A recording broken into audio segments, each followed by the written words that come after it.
One piece chapter 1150 के extra spoilers, full spoilers, final spoilers, जो भी तुम कहना चाहो, बाहर आ चुके हैं फाइनली। मतलब 7 घंटे पहले आ गए थे, पर मैं कल रात में सो गया था, तो सॉरी। लेकिन अभी उनके बारे में बात करेंगे। कुछ नई चीजें पता चली है, पर पहले जिन लोगों को नहीं पता है इस चैप्टर में हो क्या रहा है, मैं तुम लोगों को थोड़ा एक्सप्लेन कर देता हूँ, ठीक है। पिछला चैप्टर एंड हुआ था, गुंको की बॉडी के अंदर ईमो आ गया था भाई, उसको कंट्रोल ले लिया था पूरा, बिजली उजली निकलती रहती है उससे, तुमको याद हो तो। और फिर चैप्टर 1150 स्टार्ट होता है। यामाटो अपना होली नाइरी शाइन का पिलग्रिमेज खत्म कर लिया, यासुई की सोर्ड वो लोग लाके वापस श्राइन पे रख देते हैं, और यामाटो उल्टी पेज 1 सब अपना मतलब एंजॉय कर रहे हैं, मतलब काम आगे बढ़ गया है। इसकी कवर स्टोरी शायद खत्म हो गई है भाई। इन सब का टाइम नहीं है, पहले आ जाते हैं ईमू पे, ठीक है। ईमू घुस गया है गुंको के अंदर, उसका पूरा अपीयरेंस चेंज हो गया है, उसके 2 बड़े बड़े बैटविंग टाइप के पंख आ गए हैं, खूब बड़े बड़े से। उसके हाथ में ट्राइडेंट आ गया है, बहुत बड़ा, मतलब पूंछ है उसकी डेविल वाली, मतलब वो क्लासिक डेविल अपीयरेंस आ गया है उसका, समझ रहे हो, जैसे कि कपहेड या फिर ओरिजिनल रबर होज एनिमेशंस में डेविल के अपीयरेंस हुआ करते थे, उस टाइप का। मतलब ये जितनी भी थ्योरीज थी ना कि Imu is actually the sea devil जो डेविल फ्रूट्स बना रहा है, क्योंकि ईमू को उल्टा करोगे ऊमी तो वो सी का होता है, जापानीज वर्ड, और ये सारी चीजें भाई वो सब सच होते हुए दिख रही है मुझे। यहाँ पे स्टाबो को जो पड़ी थी पूंछ उसके छाती पे, वो ईमू की पूंछ थी, वो गुंको का एरो नहीं था इसका मतलब, या फिर जो भी, या फिर दोनों भी था भाई, क्या पता। अब ईमू सॉमर्स को देख के बोलता है कि भाई ये जो लड़के लड़की खड़े हैं उनको लेके जाओ नीचे, तुम ये सब काम मेरा शक्ल मत ताको।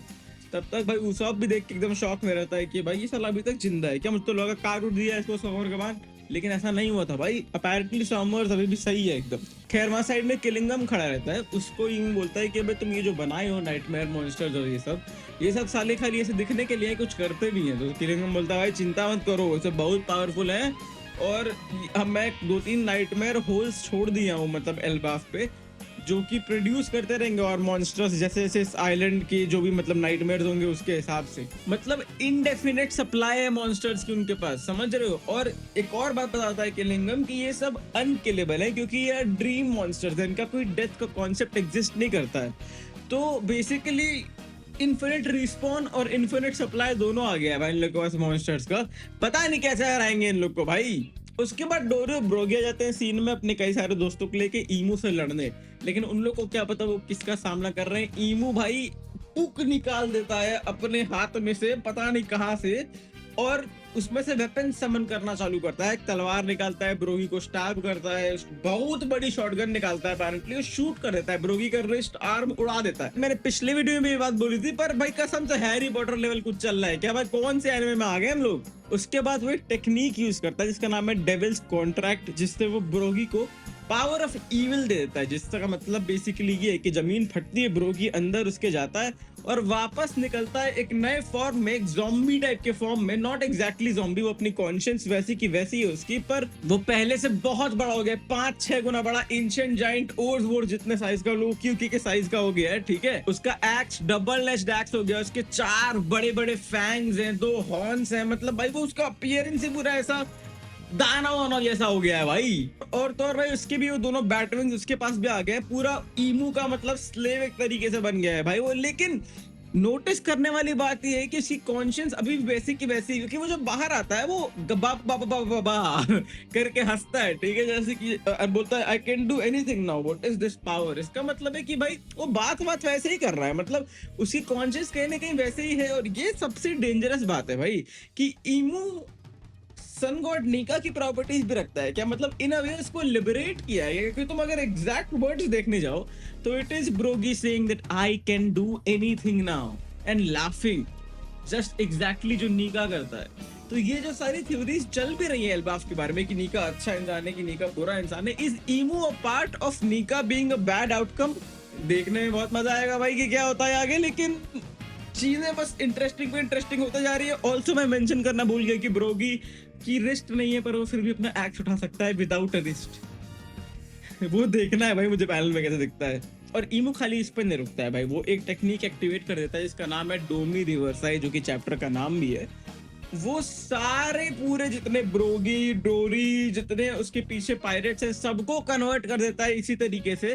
सब बड़े बड़े हो जाते हैं, फैंग आते हैं, विंग्स हो जाते हैं, ट्राइडेंट आता है हाथ में, एकदम डेविल की आर्मी की तरह सब हो जाते हैं। और उसके पास बेसिकली इतनी बड़ी आर्मी आ गई है अलॉन्ग विद किलिंगम्स नाइटमेयर्स और वो एल्बाफ पे कब्जा करने की सोचता है। बोलता है ये जो एल्बाफ सुंदर, मेरी सुंदर परी, मेरी सुंदर दुनिया, मैं तुम पे कब्जा करूंगा, तुम मेरे अंडर काम करोगी, तुमको डिस्ट्रॉय नहीं करूंगा मैं। लेकिन भाई ये जो जारूल है इसको उड़ाएंगे हम लोग भाई। डोरियो ब्रोगी तुम लोग मेरे अंडर काम करते हो, तुम लोग को राजा बनाएंगे, इस पे अटैक करने चलो मेरे साथ। Elbaf will be now under the control of Imu. By the way ये जो पूरा डोरियो ब्रोगी को इविल हो जाने का पूरा जो ये चल रहा है ना, तुमको लग रहा हो कि अचानक से आ गया है, तो नहीं भाई, ओडा के रहते रहते अचानक से क्या जा सकता है। अपेरेंटली लोग ऑलरेडी डालना चालू कर दिए। ओडा बहुत पहले फोरशैडो कर दिया था, जब ये लोग एगहेड से आ रहे थे ना पार्टी करते हुए शिप में, तभी लूफी बोलता है कि I will be the pirate king even if you are my friends और एनिमीज। वहीं पे फोरशैडो हो गया था भाई ये, और किसी को नहीं समझ में आता कि क्यों वो लड़ता है, पर अब पता है ना। ऑल्सो एक और मैं कुछ देखा था कि एट अराउंड चैप्टर 600 डोरे ब्रोगी को कवर स्टोरी रहती है और उस पर लिखा रहता है फ्रेंड्स और फो, तो वो भी एक फोरशैडोइंग है। अगर मुझे इसका पैनल मिलेगा तो मैं डाल दूंगा, नहीं तो भाई मेरी बात मान लो प्लीज। और जैसा कि हमने सोचा था कि लूफी और लोकी और स्कॉपर गबान इन सबको साथ में देखने को मिलेगा, ऐसा कुछ भी नहीं फिलहाल मिला है स्पॉयलर्स में। ये चैप्टर उन पे फोकस नहीं करता है सैडली, पर ये चैप्टर किस पे फोकस करता है बताए? जारूल पे भाई। जारूल के पास जाते हैं ये लोग, नहीं ये वाला जारूल नहीं भाई, बढ़िया वाला जारूल के पास ये लोग जाते हैं और जाइंट सारे उसको बोल रहे होते हैं कि बेटा देखो ईमू के पास बहुत तड़तड़ा चीज आ गया है भाई, निकल लेते हैं यहाँ से, भाग जाओ भाई, तुम भाग जाओ।